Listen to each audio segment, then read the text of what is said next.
엄마가 부당이었던 한 목사님의 그 간증 내용에 보니까 이제 엄마가 무당이니까 영적으로 참 많이 부딪혔습니다. 특별히 예수님 얘기만 나오면 엄마가 발작을 했기 때문에 어떻게 복음을 증거하는 것이 참 어려웠습니다. 온 가족들이 하나로 뭉쳐야 된다. 그래서 정말 예수 믿는 아들들이 핍박을 당하는, 집에서 핍박을 당하고 또 엄마랑도 정말 너무 부딪혀서 굉장히 힘든 상황 속에서 전도를 해야 되는데 그래서 참 어려운 가운데 있었습니다. 근데 우리 하나님께서 은혜를 베풀어 주심으로 말미암아 엄마가 그 무당을 버리고 예수님을 믿게 되었습니다. 결론적으로는 이제 엄마가 복음을 듣고 이제 예수님을 믿게 된 건데 그 복음을 듣기까지 하나님의 그 평강이 먼저였다라는 것이 그 간증의 핵심 내용입니다. 친구가 이제 엄마에게 그렇게 친절했대요. 엄마에게 가서 사랑을 베풀고 또 그 하나님의 그 평강과 화목으로 그 엄마를 먼저 복음으로 이렇게 막 먼저 다가가는 것이 아니라 사랑과 그 화목으로 다가갔다라는 거예요. 엄마는 영적으로는 이제 무당이고 귀신을 섬겼는데 엄마잖아요. 그러니까 엄마니까 이 화목하게 하는 그 화목으로 말미암아 그 엄마의 마음을 활짝 열어서 아들이 전하는 그 십자가에 피 묻은 복음이 들어가게 되더라는 거예요. 그 이제 간증의 핵심 내용이었다라는 것입니다. 화평으로 말미암아 엄마의 마음문이 활짝 열렸다라는 것입니다. 그러므로 엄마가 아들 안에 있는 예수 그리스도 그 복음을 듣고 이제 구원을 받게 되었다라는 것입니다. 로마서 14장 11절에 보니까 하나님의 나라는 먹는 것과 마시는 것이 아니라 오직 성령 안에 있는 의와 평강과 희락이라고 그랬어요. 그러니까 하나님의 나라는 평강의 나라라는 것입니다. 이와 같이 그리스도인은요, 하나님의 그 평강을 가지고 있는 그 사람, 그것이 바로 그리스도인의 특징이다라는 것입니다. 이사야 11장에 보면 이사야는 어느 날 그 하나님의 나라에 대한 그 비전을 이제 보게 됩니다. 이사야 11장 6절에 보니까 그때에 이리와 어린 양과 함께 살며 표범이 어린 양과 함께 누우며 송아지와 어린 사자와 살찐 짐승이 함께 있어 어린아이에게 끌리며 젖먹는 아이가 독사구멍에서 장난하며 젖된 아이가 독사굴에 손을 넣을 것이라. 여러분 이 광경을 보면은 이리와 어린 양이 함께 뛰놉니다. 표범과 어린 양이 함께 뒹굽니다. 어린아이가 독사굴에 손을 넣는데 물리지 않는 참 사랑과 그 한없는 하나님의 그 화목과 평강이 있는 그 나라가 하나님의 나라다라는 것을 이사야가 목도하더라라는 것입니다. 그러니까 하나님의 나라는 어떤 나라라는 거예요? 평강의 나라, 화목의 나라다라는 것입니다. 여러분 그리스도인은요 바로 이런 그 하나님의 나라를 가진 자라는 것입니다. 그러므로 우리 가운데 나타나야 될 그리스도인의 특징이 무엇이냐? 그것이 바로 평강이라는 거예요. 화목이다라는 것입니다. 어린 양이 이리와 뒹굴고 그 어린아이가 독사굴에 손을 넣었는데 물리지 않고 그 사자와 살찐 짐승이 함께 뛰어노는 그런 화목, 평강이 있는 여러분 그런 모습이 우리 가운데도 나타나야 된다라는 것이죠. 화평케 하다라는 단어는요. 우리에게 화평하게 해야 될 의무가 있음을 말해주는데요. 먼저 화평하게 하는 자는요. 마음이 청결한 자 다음에 이제 나온 말씀이다라는 것을 우리가 계속 이어서 말씀을 보니까 이제 알 수 있습니다. 야고보서 3장 10절에 보니까 오직 위로부터 난 지혜는 첫째 성결하대요. 위로부터 난 지혜가 첫째 성결하고 그 다음에는 화평하고 라고 말씀하고 있어요. 그러니까 오늘 말씀에도 이어지죠. 그렇죠? 오늘 말씀하고도 연결이 되죠. 우리가 어제 들었던 말씀이 무엇입니까? 마음이 청결한 자는 복이 있나니. 그렇죠? 하나님의 볼 것이며. 그럼 오늘 말씀이 무엇입니까? 이어서 화평케 하는 자는 복이 있나니? 뭐예요? 하나님의 아들이라 일컬어. 그러니까 첫째가 뭐예요? 성결이죠. 그 다음에가 뭐예요? 화평이다라는 것입니다. 그러므로 우리가 화평케 하는 사람이 되기 위해서는 먼저 어떤 사람이 돼야 된다는 거예요? 마음이 청결한 사람이 돼야 된다라는 것입니다. 그 후에 우리가 화평을 이룰 수 있다는 거예요. 그러니까 우리 안에 하나님의 나라가 이루어져야 하나님의 나라가 나온다는 얘기예요. 우리 안에 화평이, 하나님의 임재가, 하나님의 평강이 임해야 우리가 다른 사람에게 피스메이커가 될 수 있다는 거예요. 하나님의 평강을 흘러나가게 하는 사람이 될 수 있다는 것입니다. 여러분 그렇지 않습니까? 여러분 살아보니까 그렇지 않던가요? 여러분 이런 말이 있죠. 곳간에서 인신난다. 곳간에서 인심이 난다. 이게 무슨 말입니까?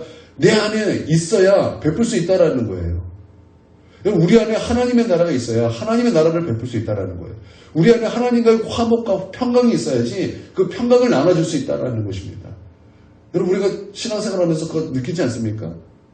우리가 정말 사람들에게 친절해야 되고 정말 사람들에게 은혜를 베풀어야 되고 사랑을 베풀어야 되고 서로 화목해야 되는 거 알아요. 왜 안 되죠? 내 안에 화목이 없기 때문에 그래요. 내 안에 임재가 없기 때문에 그래요. 내 안에 사랑이 없기 때문에 그래요. 내 안에 하나님과 화목이 없기 때문에 이 화목이 풀어지지가 않는 거예요. 그러니까 맨날 신경질 나고 맨날 짜증내고 버럭거리고 그쵸? 찌르고 우리가 그러는 이유는요. 우리 안에 먼저 성결이 없기 때문에 그래요. 먼저 평강이 없기 때문에 그래요. 그래서 위로부터 난 지혜는 첫째 성결이고 그 다음에 화평이라고 그랬어요. 그러므로 우리 안에 먼저 청결한 마음이 있길 바랍니다. 하나님의 나라가 있어야 될 줄 믿습니다. 그러므로 첫째 의무는 다른 사람과 화목하게 지내야 하는 의무가 이 말씀에 있다라는 거예요. 그래서 먼저 우리 안에서 하나님의 나라를 이루고 하나님의 나라를 흘러보내는 저와 여러분이 되기를 바랍니다. 그러니까 싸움닭처럼 성결대로 사는 것이 그리스도인의 특징이 아니고 우리 안에는 하나님의 나라가 있고 하나님의 나라를 흘려보내는 그런 의무가 우리 가운데 있다라는 것입니다. 이게 그리스도의 특징이다라는 거예요. 그래서 성경은요. 모든 사람과 더불어 화평하라 말씀하고 있는 거예요. 모든 사람과 더불어 화평하라. 근데 이 말씀에는요. 조건절이 있더라고요. 모든 사람과 화평하라 라는 말에는 조건절이 있어요. 로마서 12장 18절의 말씀인데요. 정확하게 말하면 이런 말씀입니다. 할 수 있거든. 할 수 있거든. 너희로서는 모든 사람과 더불어 화평하라 라는 말씀이에요. 이것은요. 우리가 평화롭게 지내기 위해 노력해도 상대방이 거부할 경우 불가능하며 우리에게 책임이 없다라는 뜻이 있대요. 이런 경우 많죠. 그래서 존 스토트 너무 잘하는 신학자예요. 존 스토트. 제가 신학교 다닐 때 가장 유명했던 그 신학자 이제 공부했던 신학자 중에 한 명이 존 스토트인데 그분이 이제 이것에 대해서 이렇게 얘기를 했습니다. 우리는 정의롭지 못한 평화는 경계해야 합니다. 예를 들어서 이런 거죠. 우리가 이제 저번 정권에 그 문재인 정권 초반에 북한하고 평화 우리 화목하다 그러면서 얼마나 쇼를 했습니까? 그런데 그 쇼를 본 깨어있는 진짜 크리스천들이 그것을 바라볼 때 우리는 그것을 어떤 것으로 바라봤습니까? 거짓쇼라고 바라봤죠. 왜 그렇습니까? 왜 그렇죠? 그 거짓이었기 때문이죠. 왜 거짓이라는 것을 알았죠? 한번 예를 들어볼까요? 한반도의 비핵화 그러면 그 말이 틀립니까? 맞습니까? 그 말은 틀린 얘기예요. 우리나라는 핵이 없어요. 그러니까 북한의 비핵화가 맞는데 그러니까 언어 유희죠. 언어 유희. 그래서 너도 나도 이렇게 하자 이런 뜻이 되는 건데 그래서 이렇게 좀 희석시키는 그런 것입니다. 근데 여러분 공산당하고 손을 잡는 것도 말이 안 되는 거고 여러분 우리가 북한하고 화목하기 위해서는 먼저 해야 될 것이 우선해야 될 것이 무엇입니까? 그들이 공산당을 버리는 거예요. 그들이 핵을 버리는 거예요. 그거 버리지도 않았는데 무슨 화목이 어떻게 이루어집니까? 그래서 거짓쇼라는 거예요. 여러분 성경에 예수님께서 하신 말씀이 무엇입니까? 회개하거든 용서하라는 거예요. 회개하거든 용서하니까 그러니까 회개 없이 용서하는 것은요 값싼 용서가 될 수 있다는 거예요. 그래서 우리가 경계해야 될 것은 바로 이것이다라는 거예요. 정의롭지 못한 평화를 경계해야 된다. 우리가 화목을 이루어야 되지만, 화평을 이루어야 되지만 정의롭지 못한 평화는 경계해야 된다는, 이게 조건적이에요. 모든 사람과 화목하라는 그 조건적. 그러나 우리는 우리 모든 사람을 이게 화목을 이루는 피스메이커가 되어야 될 줄 믿습니다. 두 번째는 다른 사람들을 화목하게 해야 됩니다. 다른 사람들을 화목하게 해야 돼요. 우리는 사람들과 화목하게 지낼 뿐만 아니라 서로 불화하고 반목 질서하는, 그러니까 서로 사이가 좋지 않아 시기하고 미워하고 대립하는 사람들을 화목하게 해야 되는 거예요. 이간질시키고 싸움 붙이는 자가 아니라 화평케 하는 사람이 돼야 된다라는 것입니다. 그러기 위해서 우리가 항상 조심해야 될 것이 있다면 그것은 말입니다. 잠언 16장 28절에 폐역하는 자는 다툼을 일으키고 말쟁이는 친한 벗을 이간하느니라. 남을 이간질하는 것은요 참 쉽습니다. 근데 서로 불화하는 사람 중인 그 사람을 화목하게 하는 것은 쉬운 일이 아닙니다. 여러분, 우리 예수님께서 십자가에 버림받으심으로 말미암아 우리 가운데 주신 것이 무엇입니까?